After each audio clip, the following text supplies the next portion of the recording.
Bonjour à tous, j'espère que vous allez bien. Bienvenue sur la Demoiselle au Pivoine, chaîne où l'on parle parfum et littérature.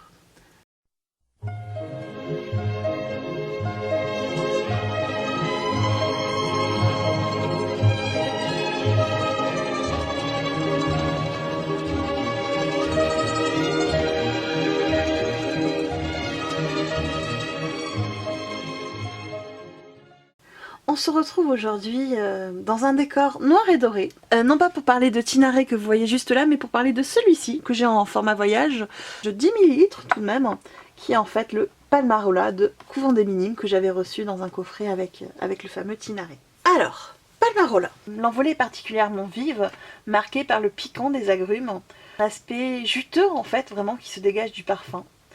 C'est une senteur que je trouve très propre, un brin lessiviel quelque part, mais tout en restant assez lumineuse.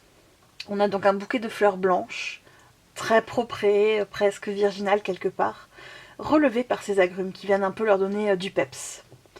C'est une odeur qui pourrait, alors sans être forcément péjorative, bien au contraire, c'est une odeur qui pourrait être un peu passe-partout, qui je pense en fait plairait à beaucoup de monde. D'ailleurs ces fleurs blanches, je me suis demandé s'il n'y avait pas dedans du gardénia. Est-ce que ce serait cette note-là en particulier qui donne ce côté virginal que l'on ressent en fait en sentant le parfum? C'est possible parce que le gardénia évoque très, très souvent cette sensation. C'est une douceur qui toutefois ne dure pas très longtemps et qui très vite en fait a un côté boisé mais néanmoins zesté qui apparaît et qui va se développer. Malgré tout, on reste toutefois sur un parfum de peau qui n'a pas un sillage vraiment nucléaire. Bien au contraire, on est vraiment donc sur une senteur de peau qui est pour soi, tout simplement. Donc je vous disais, une senteur propre, boisée, réconfortante au final, pour les amateurs du genre, mais qui n'est pas forcément dans mes goûts. Mais ça, c'est une question de goût justement. C'est le genre de parfum réconfortant, doux, tendre en fait, que beaucoup de personnes, je pense, peuvent aimer, et qui est totalement, pour le coup, unisexe. On ne penche pas d'un côté ou de l'autre, clairement pas.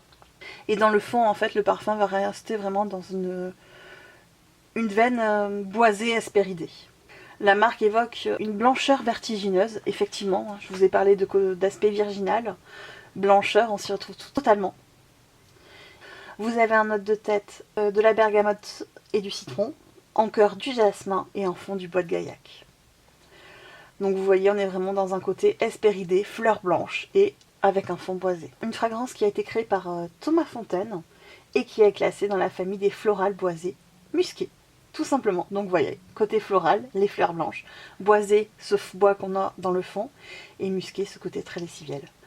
Voilà, on en a fini pour cette très courte revue de Palmarola du Couvent des Minimes. J'attends comme d'habitude en commentaire vos impressions sur ce parfum si vous le connaissez. Je vous souhaite de passer une très bonne journée parfumée et à bientôt!